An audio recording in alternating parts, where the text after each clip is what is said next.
ఇండియాలోనే biggest sorry store మన Varahi silks మన విజయవాడ ఎంజీ రోడ్ లో ప్రారంభం. మన పెట్టుబడి మన పిల్లల భవిష్యత్తు కోసమే కదా, అందుకే సరైన స్థలం ఎంచుకోవాలి. మీ పెట్టుబడికి నమ్మకమైన వేదిక శ్రీ వాసవి ప్రాజెక్ట్స్.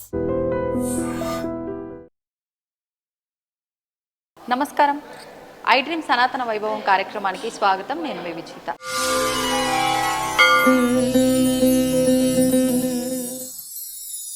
ప్రస్తుతం మనం తిరుమలలో ఉన్న హతీరాం బాబాజీ జీవ సమాధి పక్కనే ఉన్న వేణుగోపాల స్వామి ఆలయం దగ్గరలో ఉన్నాము. ఈ వేణుగోపాల స్వామి ఆలయం ఇక్కడ ప్రతిష్ఠించడానికి ఒక చరిత్ర దాగి ఉంది ఈ ఆలయం వెనకాల. అయితే మనం ఇంతకు ముందరే ఒక వీడియోలో మాట్లాడుకున్నాము హతీరాం బాబాజీ మఠం యొక్క విశిష్టత గురించి. అయితే ఇప్పుడు అదే హతీరాం బాబాజీ జీవ సమాధి అయ్యారు అని చెప్పి మనం విన్నాము. ఆ జీవ సమాధి ఇక్కడే ఉంది. అయితే హతీరాం బాబాజీకి స్వామివారికి మధ్య జరిగిన ఆ సంభాషణలు అవన్నీ వాటికన్నా ముందర జరిగిన విశేషం ఏంటి అని అంటే, ముఖ్యంగా హతీరాం బాబాజీ అక్కడి నుంచి వారున్న ప్రాంతం నుంచి ఇక్కడికి తిరుమలకి వచ్చిన తర్వాత ఒక 12 సంవత్సరాల పాటు దాదాపు తపస్సు చేశారు అని చెప్పి మనం మాట్లాడుకున్నాము. ఆ తపస్సు కూడా నిరాహారంగా చేశారు అని చెప్పి మనం మాట్లాడుకున్నాము. అయితే ఆ సమయంలో ఒక ఆకు తింటూ ఆ నిరాహార దీక్ష తపస్సు అంతా కూడా 12 సంవత్సరాల పాటు కొనసాగింది. ఆ తపస్సు చేసిన ప్రదేశమే ఇప్పుడు ఇక్కడ వేణుగోపాల స్వామి ఆలయం ఉన్న ప్రదేశం. అయితే ఆ తపస్సు తర్వాత స్వామివారు వేణుగోపాల స్వామి రూపంలో, వెంకటేశ్వరుడు వేణుగోపాల స్వామి రూపంలో హతీరాం బాబాజీకి ఇక్కడ దర్శనం ఇవ్వటం జరిగింది. అందుకని చెప్పి ఇక్కడ వేణుగోపాల స్వామిని ప్రతిష్ఠించడం జరిగింది. హతీరాం బాబాజీయే ఇక్కడ స్వామివారి విగ్రహాన్ని ప్రతిష్ఠించారు. ఇది ఈ ఆలయం యొక్క చరిత్ర.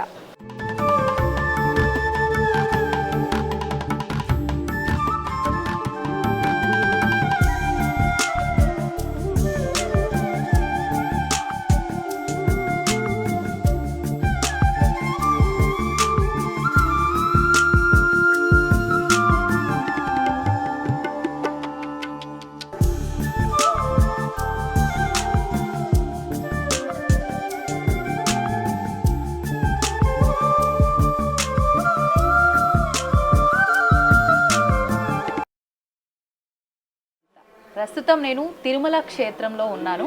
అయితే ముఖ్యంగా తిరుమల క్షేత్రంలో విశేషంగా చెప్పుకోదగిన ప్రదేశం ఏంటి, ఏదైనా ఉందా అంటే ఒక ప్రదేశం గురించి ముఖ్యంగా చెప్పొచ్చు. ఆ ప్రదేశమే శ్రీ హతీరాం బాబాజీ మఠం. ఈ హతీరాం బాబాజీ మఠం యొక్క విశిష్టత గురించి ఇప్పుడు మనం మాట్లాడుకుందాం. ఏంటి ఈ హతీరాం బాబాజీ మఠం యొక్క విశిష్టత అంటే, మనకు దాదాపు ఒక 700 నుంచి 800 సంవత్సరాల క్రితం హతీరాం బాబాజీ ఇక్కడ ఒక విశేషమైన క్రతువు అనేది జరిపించడం జరిగింది. ఆ క్రతువు ఏంటో ఇప్పుడు మనం మాట్లాడుకుందాం. అయితే ముఖ్యంగా సుమారు 700-800 సంవత్సరాల క్రితం హతీరాం బాబాజీ తిరుమల క్షేత్రానికి రావడం జరిగింది. తిరుమల క్షేత్రానికి రావడానికి ముందరే బాబాజీ చిన్నతనం నుంచే ఆయన ప్రియమైన విష్ణు భక్తుడు అని చెప్పవచ్చు. విష్ణు భక్తితో ఆయన వెంకటేశ్వర స్వామి దర్శనం చేసుకోవాలని చెప్పి తిరుమల క్షేత్రానికి రావడం జరిగింది. ముందు అసలు హతీరాం బాబాజీ తిరుమల క్షేత్రానికి వచ్చారు, ఇక్కడ ఒక విశేషం జరిగింది, ఇవన్నీ మాట్లాడుకుంటున్నాం. మరి అసలు హతీరాం బాబాజీ ఎక్కడ జన్మించారు, ఆయన ఎవరు కూడా తెలుసుకోవాలి కదా. హతీరాం బాబాజీ రాజస్థాన్లో జన్మించారు. ఆయన చదువు అంతా కూడా అయోధ్య నగరంలో కొనసాగింది. ఆ తర్వాత చిన్నప్పటి నుంచి ఆయన విష్ణు భక్తుడు కావటం వలన ఎలాగైనా నేను స్వామిని దర్శించుకోవాలనే ఒక కాంక్షతో బాబాజీ తిరుమల క్షేత్రంకి రావటం జరిగింది. తిరుమల క్షేత్రానికి వచ్చిన వెంటనే ఏదో రకంగా నేను స్వామిని ఎలాగైనా నిజంగా ప్రత్యక్షంగా దర్శించుకోవాలి అనే ఒక కాంక్షతో ఆయన దాదాపు కొన్ని సంవత్సరాల పాటు తపస్సు చేయడం జరిగింది. కొన్ని సంవత్సరాలు అనంటే అది మామూలు మాటలు కాదు, అంతా ఇంత కాదు. దాదాపు 12 సంవత్సరాల కాలం పాటు ఆయన తపస్సు చేయడం జరిగింది. ఆ తపస్సు అనంతరం కూడా స్వామి ఆయనకి ప్రత్యక్షం అవ్వలేదు. ప్రత్యక్షం అవ్వకపోవడంతో అప్పుడు బాబాజీ అనుకున్నారు, ఏంటి నా తపస్సులో ఏమైనా భంగం కలిగిందా, ఎందుకు స్వామి నాకు ఇంకా ప్రత్యక్షం అవ్వలేదు, నేను ఇంత నిష్టగా చేశాను, ఇంత కఠోరంగా చేశాను కదా అని అనుకున్నారు. కఠోరంగా అంటే ఆఖరికి బాబాజీ నిరాహారంగా ఎటువంటి ఆహారం కూడా తీసుకోకుండా ఈ తపస్సు అంతా కూడా చేయడం జరిగింది. ఇక్కడ మఠం, ఇప్పుడు ప్రస్తుతం మఠం ఉన్న ప్రాంతంలో అప్పుడు బాబాజీ తపస్సు చేయడం జరిగింది. ఇక్కడ ఒక వృక్షం యొక్క ఆకు మాత్రమే ఆయన ఆహారంగా తీసుకునేవారు. అంతకు మించి ఎటువంటి ఆహారం కూడా తీసుకోలేదు. ఒక రకంగా చెప్పాలంటే ఇది నిరాహారంగా బాబాజీ తపస్సు చేసినట్టు. అయితే ఇన్ని సంవత్సరాల తపస్సు తర్వాత స్వామి నాకు ప్రత్యక్షం అవ్వటం లేదు, ఇంకా ఎందుకు నేను బ్రతికుండడము జీవంతో ఉండటము అన్న ఒక బాధతో బాబాజీ ఆత్మహత్య చేసుకుందాము అని చెప్పి ఈ ప్రదేశంలో ఆత్మహత్యకు పాల్పడ్డారు. అప్పుడు వెంటనే స్వామి ప్రత్యక్షమయ్యారు బాబాజీకి.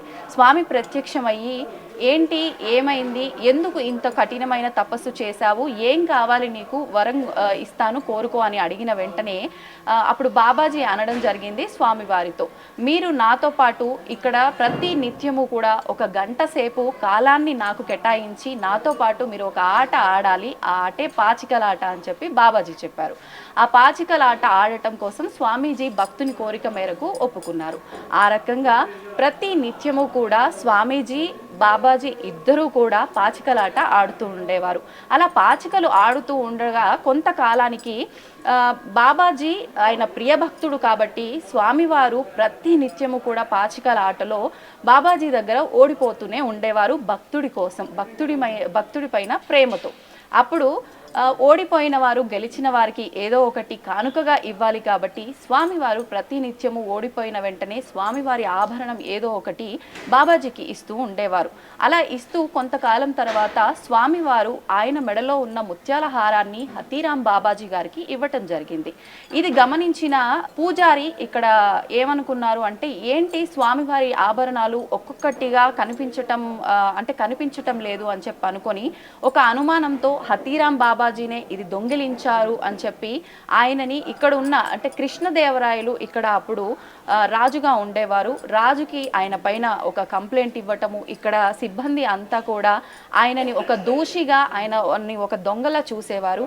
ఆయనని తీసుకొచ్చి ఒక రూమ్లో బంధించేసే ప్రయత్నం చేశారు. అప్పుడు బాబాజీ చెప్పడం జరిగింది, నేను దొంగని కాదు, నేను స్వామివారి ఆభరణాలు ఏవి కూడా దొంగిలించలేదు, ఇదన్నీ కూడా నాకు స్వామివారే ఇవ్వటం జరిగింది అని చెప్పడం జరిగింది. అయినా కూడా వాళ్ళు ఎవ్వరు కూడా నమ్మలేదు. స్వామివారు రావటం ఏంటి, నీకు ఇవన్నీ కానుకగా ఇవ్వటం ఏంటి అని చెప్పి అనటం జరిగింది.